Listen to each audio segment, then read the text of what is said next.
안녕하세요. 남간사관학원입니다. 오늘은 지역사회간호에서 환경보건에 대해서 알려드릴 겁니다. 그 첫 번째로 기후변화와 건강에 대해서 알려드릴게요. 그럼 수업 시작하겠습니다.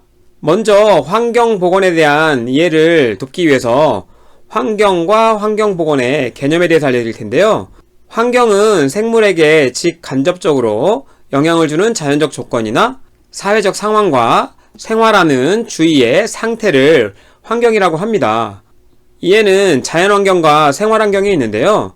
자연환경은 여러분 다 알다시피 지하, 지표, 해양을 포함한 지표죠. 지상의 모든 생물과 이들을 둘러싼 비생물적 요소를 포함한 자연의 상태가 자연환경이고요. 생활환경은 이게 포인트죠. 사람의 일상생활과 관계되는 환경. 그래서 대기, 물, 토양, 소음, 일조, 폐기물 등 이런 것들이 생활환경에 들어가요.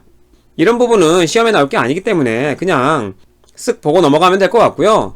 그럼 환경보건이란 것은 무엇이냐? 환경오염과 유해화학물질 등을 가리켜서 환경유해인자라고 해요. 이런 유해인자가 사람의 건강과 생태계에 미치는 영향을 조사, 평가하고 이를 예방, 관리하는 개념이 환경보건이라고 생각하시면 돼요. 이제 이런 개념의 환경보건을 여러분이 배우게 되는 거죠. 그 첫 번째로 환경 문제의 원인이에요. 여러분이 다 아시는 것들이에요. 첫 번째는 경제 성장이죠. 이로 인해서 자연자원이 개발되고 그러다 보면 환경자원이 고갈되고 파괴될 수 있고 성장 단계에 따라서 당연히 산업화가 이루어지고 이로 인해 역시나 환경오염 물질의 다양성과 심각성을 가중시킬 수 있겠죠. 그리고 도시화와 인구의 증가 역시 인간이 지구에 가장 안 좋은 존재라고 하잖아요. 이런 인간 행동의 부산물로 당연히 환경 파괴가 많이 일어나요.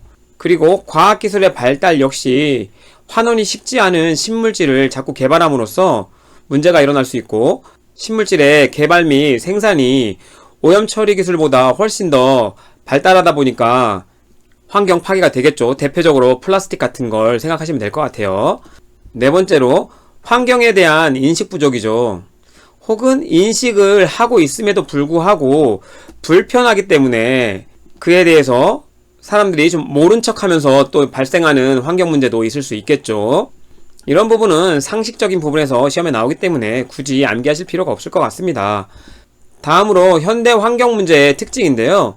오염물질이 다양해졌고 그에 따라서 오염 문제 양상이 굉장히 다양해졌어요. 지구의 자정 능력이 많이 상실됐죠. 워낙 많은 쓰레기나 환경오염이 발생했기 때문에 이로 인해서 환경오염이 자꾸 누적되는 것도 문제이고요. 환경오염 유발시설 및 인구의 증가로 인해서 환경오염 문제가 굉장히 다발적으로 생기고 지속적으로 발생하고 있는 거죠. 오염물질의 누적과 확산으로 더 넓은 영역이 오염되고 있는 것도 역시나 현대 환경 문제의 특징이에요. 그럼 환경보호를 위한 노력으로 어떤 것을 우리들이 하고 있는지 잠시 살펴보면 폐기물 관리법을 제정해서 폐기물을 체계적으로 관리함으로써 환경오염을 줄이려고 하고 있고요. 배출량에 따른 비용 부담의 강화로 각 가정이 쓰레기 배출량을 좀 줄일 수 있도록 그거에 대한 비용 부담을 강화시키고 있고요. 환경세 부담 강화도 역시나 환경보호를 위한 노력 중에 하나예요. 여러분 시험에 좀 나올 만한 게 환경부담금이죠. 그 디젤차를 모시는 분들 있잖아요. 예, 그런 분들에게 디젤차가 아무래도 오염물질이 좀 배기가스로 배출되다 보니 이 환경부담금을 좀 물게 됩니다. 대도시에 살수록, 그러니까 인구가 많을수록 이 환경부담금이 좀 올라갈 수 있어요. 그래서 디젤 관련해서 시험 문제 나왔었기 때문에 꼭 기억해 두시고 환경보호에 관한 법을 제정해서 환경오염을 최소화하기 위해 노력하고 있다는 거죠. 이런 부분 역시 시험에 나올 건 별로 없어요. 상식적인 선에서 시험에 나올 겁니다. 이 정도만 설명드리고 넘어갈게요. 이제 알려드릴 내용이 기후변화와 건강이에요. 여기서 좀 시험에 나올 부분들이 있어서 그런 부분들만 강조하면서 넘어가도록 하겠습니다. 첫 번째, 기후의 개념이에요. 기후란 정상 상태에서의 지구를 둘러싼 대기의 종합적인 현상으로 어떤 장소에서 매년 되풀이되는 정상 상태에 있는 대기 현상의 종합된 평균 상태를 기후라고 하고요. 일기는 여러분 일기예보 많이 들으시잖아요. 특정 어느 지역에서의 하루의 기상 상태를 일기라고 합니다. 이런 부분도 좀 기후와 일기를 구별하는 문제가 한 번 정도 나온 적이 있어요. 그래서 일기는 그냥 특정 지역의 하루의 기상 상태라고 생각하시면 되고요. 기후는 매년 되풀이되는 대기현상의 종합된 평균 상태라고 생각하시면 차이를 아실 것 같아요. 다음으로 기후 요소와 인자인데, 기후 요소에는 기온, 기습, 기류, 강수, 일사, 일조량, 강수량, 굉장히 많은 요소들이 이 기후 요소에 들어갈 수 있고요. 이 기후의 3대 요소가 시험에 나올 수 있기 때문에 기억하셔야 돼요. 위에 여러 가지 중에 기온, 기습, 기류가 기후의 3대 요소고, 또 이따 나오겠지만 온열 요소라고 있습니다. 온열 요소는 이 기후의 3대 요소 플러스 하나만 더 넣어주면 돼요. 복사열이에요. 이 부분만 여기서 미리 한 번 더 알려드립니다. 온열 요소는 기후의 3대 요소 기온, 기습, 기류의 플러스 복사열이다. 두 가지 다 시험에 가끔 출제됩니다.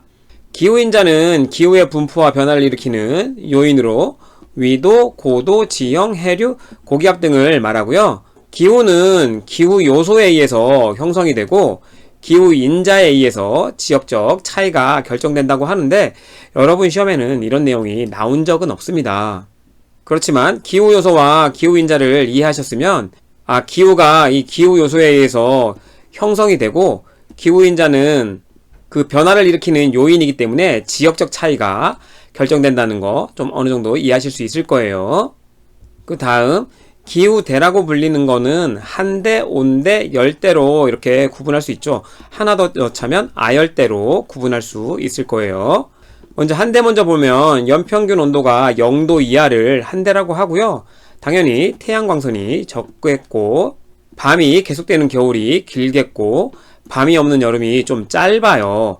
너무 춥다 보니까 오히려 바이러스나 이런 균들이 제대로 생존하지 못해서 오히려 전염병은 적습니다.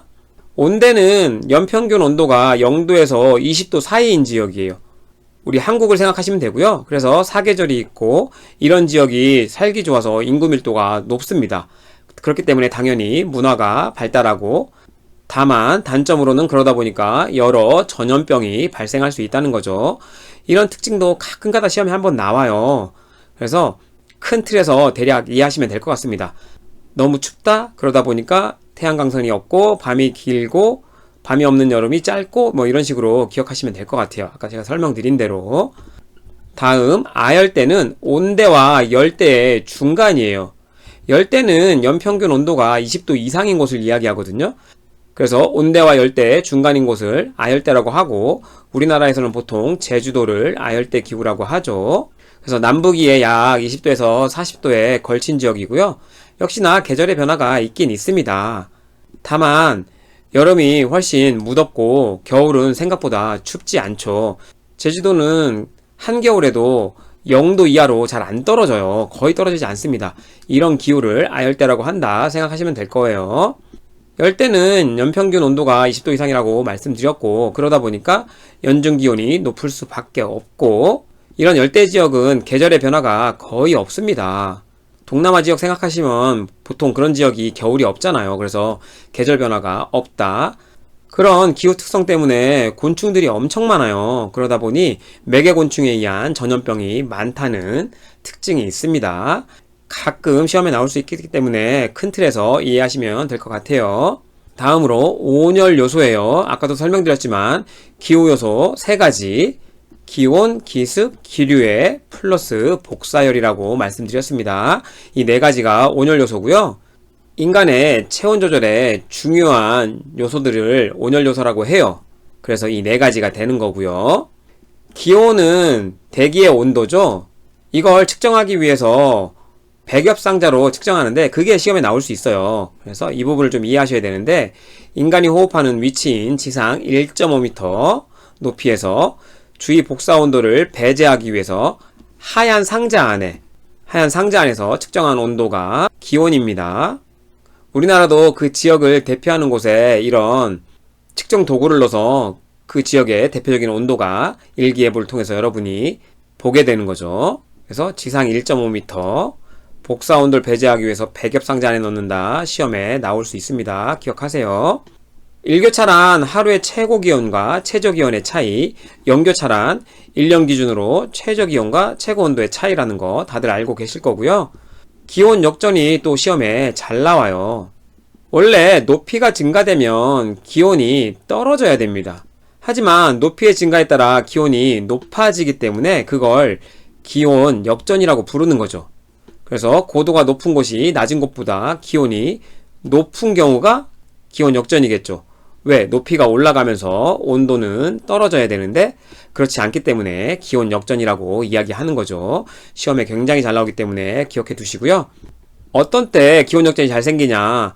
바람이 없는 날, 그리고 맑은 날일 때 이 기온 역전이 잘 생겨요.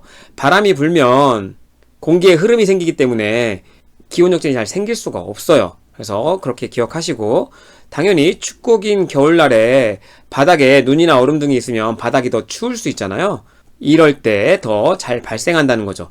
가끔가다 이런 부분도 시험에 나올 수 있기 때문에 아까 제가 말씀드린 것처럼 이해하시면 좋을 것 같고, 기온 역전이 발생하면 바람이 잘 불 수가 없어요. 대류 현상이 생기지 않잖아요. 그러다 보니까 대기오염이 잘 발생한다는 것도 시험에 굉장히 잘 나옵니다. 그래서 기온 역전은 여러 번 강조해도 지나치지 않아요. 꼭 공부해 두세요. 다음, 기습. 기습은 대기 중에 포함된 수분량을 이야기하잖아요. 그래서 이 수분량에 의해 결정되며 기온에 따라 당연히 변화하죠. 보통 기온이 올라가면 습도는 떨어집니다. 근데 여러분이 동남아를 생각해서 기온이 올라가도 습도가 올라갈 거라고 생각하는데 그렇지 않아요. 기온이 올라간다는 건 쉽게 설명하면 태양이 쨍쨍 내리쬐다는 거잖아요. 그러면 습기가 날아갈 수밖에 없죠. 그렇게 생각하세요. 기온이 올라가면 보통 습도는 떨어집니다. 이런 기습은 낮에 태양열을 흡수해요. 그래서 과열을 방지하는 거죠. 지표면까지 내려오지 못하도록 태양열을 흡수하기에 과열을 방지할 수 있고, 반대로 밤에는 지열이 복사돼서 지열의 복사를 방지해요. 이 기습이 열이 방사되는 걸 좀 막아주는 거죠. 그래서 기후를 오히려 좀 따뜻하게 한다는 거죠, 밤에는. 이 기습에는 절대습도, 포화습도, 비교습도가 있어요. 이런 정의를 묻는 문제도 가끔 나올 수 있어서 간단하게 알려드리면, 절대습도는 이름 그대로예요. 공기 1 입방미터당 함유된 수증기량이에요. 함유된 수증기량. 포화습도는 이름이 포화잖아요. 그러니까 공기 1 입방미터당 함유할 수 있는 최대량을 얘기해요. 이 사이에 있는 상대습도는 또 다른 말로 비교습도라고도 합니다. 이 비교습도는 포화습도 내에서 현재 함유된 수증기량이에요. 현재 함유된 수증기량. 그래서 우리가 얘기하는 보통의 습도는 이 상대습도를 이야기해요. 지금 공기 상태에서 최대로 찰 수 있는 양에서 습기가 얼마나 차 있냐, 최대에서 지금 얼마나 차 있는지를 보는 거기 때문에 이게 상대습도가 되는 거죠. 이 차이를 여러분이 구분하고 계시면 그렇게 어렵지 않습니다. 가끔 이런 문제도 나오기 때문에 한번 잘 생각하시고 이해하시기 바랍니다. 제 영상이 도움이 된다면 구독과 좋아요 부탁드리고 다음으로 넘어가겠습니다. 세 번째, 기류인데요. 기류는 공기의 흐름을 얘기해요. 그래서 온도나 지형의 차이로 말미암아 일어나는 공기의 흐름으로, 결국 이거는 뭐냐? 바람을 이야기한다는 거죠. 신체의 신진대사와 방열작용을 촉진시키고 실내의 자연환기에 원동력이 되고 대기의 확산과 희석에 영향을 미쳐서 기후를 변화시키죠. 공기의 흐름이고 바람이라고 생각하시면 방열작용을 하겠네, 환기에 도움이 되겠네, 대기의 확산 희석에 영향을 미치겠네, 이렇게 생각하시면 돼요. 이 기류에 있어서 실내의 쾌적기류는 0.2에서 0.3m/s이고 실외에서의 쾌적기류는 1에서 2m/s예요. 가끔 실외는 나온 적이 있지만 실내는 거의 나온 적이 없어요. 그래서 외우실 거면 이 실외를 외우시고, 이 실외도 그렇게 자주 나오진 않습니다. 바뀌니까 미터 단위, 실내니까 소수점 단위의 m/s 이렇게 기억하셔도 괜찮을 것 같아요. 대략 기억하기에는. 그래서 불감기류는 여러분 시험에 좀 나올 수 있는데, 이 불감이라는 게 느끼지 못한다는 거잖아요. 그러니까 인간이 기류를 느끼고 측정할 수 있는 한계 범위, 그러니까 느끼지 못하는 범위를 이야기하는 거예요. 그래서 0.5m/s가 불감기류라는 거 시험에 좀 잘 나옵니다. 이 수준 이하를 불감기류라고 한다는 거고요. 실내나 의복 내에 끊임없이 이 불감기류는 존재하고 인간의 신진대사, 특히 생식선 발육에 도움이 됩니다. 촉진시킨다는 거죠. 그리고 냉한의 저항력을 강화시킨다는데, 이거 제외하고 요까지는 시험에 좀 나왔던 적이 있어요. 그래서 공부하실 분들은 좀 보시면 좋겠고, 무풍도 불감기류랑 구분하기 위해서 여러분 시험에 좀 가끔 나와요. 0.1m/s 이하를 무풍이라고 합니다. 불감기류, 무풍 꼭 외워두시고, 무풍 상태이기에 고온고습하면 당연히 방열작용을 안 할 거 아니에요. 체열 방산이 이루어지지 않기 때문에 불쾌감을 느끼게 된다는 거죠, 뭐. 그리고 네 번째, 복사열. 물체가 전자기파, 주로 적외선이죠. 적외선 형태로 방출한 열 에너지가 다른 물체에 흡수되어 전달되는 열, 뭐 이렇게 어렵게 써 있는데, 쉽게 생각하시면 열을 방출하는 걸 그냥 복사열이라고 생각하시면 돼요. 그러다 보니까 난로에서 방출하는 열도 복사열이라고 생각하시면 됩니다. 그리고 지열에 의해서 땅에서 올라오는 열도 복사열일 수 있겠죠. 거리와 온도는 반비례하죠. 난로에서 가까이 있으면 뜨겁지만 멀어지면 온도가 떨어지잖아요. 그 얘기예요. 거리와 온도는 반비례, 시험에 가끔 나올 수 있고, 복사 에너지는 검은 물체에 잘 흡수된다는 거 알고 계시고, 흰 물체에서는 반사되잖아요. 그래서 앞전에 기온 측정할 때도 백엽상자에 넣는다는 이야기가 나왔었잖아요. 다들 알고 계실 거라고 생각하고, 가끔 이런 부분도 시험에 나왔었어요. 마지막으로 불쾌 지수인데요. DI, 디스컴포트 인덱스라고도 하는데 여러분 시험에 굉장히 잘 나와요. 꼭 기억해 두셔야 합니다. 기온과 기습에 따라서 사람이 느끼는 불쾌감의 정도는 당연히 다르죠. 그걸 수치로 나타낸 거예요. 원래 고온다습하면 굉장히 불쾌지수가 올라가잖아요. 그걸 수치로 나타난 게 불쾌지수라고 생각하시면 되고, 이 불쾌지수 70 이상은, 혹은 75 이상은, 그리고 80 이상, 85 이상, 뭐 이렇게 구분해서 여러분 시험에 굉장히 잘 나옵니다. 어떻게 하면 외우기 쉽냐면 70이잖아요. 뒤에 부분이 70이잖아요. 그래서 그대로 이어오세요. 10% 정도가 불쾌감을 느끼는 정도가 70 이상이고요. 75로 끝나잖아요. 끝에 부분이 5. 그래서 10%보다는 많아야 되잖아요. 75 이상이면. 그래서 뒤에 있는 5를 그대로 따와서 50% 정도가 불쾌감을 느낀다 생각하시면 되고, 80이면 이 75보다 높은 숫자고 50보다 훨씬 더 높아야 되잖아요. 그러다 보니까 거의 모든 사람이 불쾌감을 느끼는 게 80 이상이고, 그 80보다 높은 85라면 견디기 힘든 상태라는 거죠.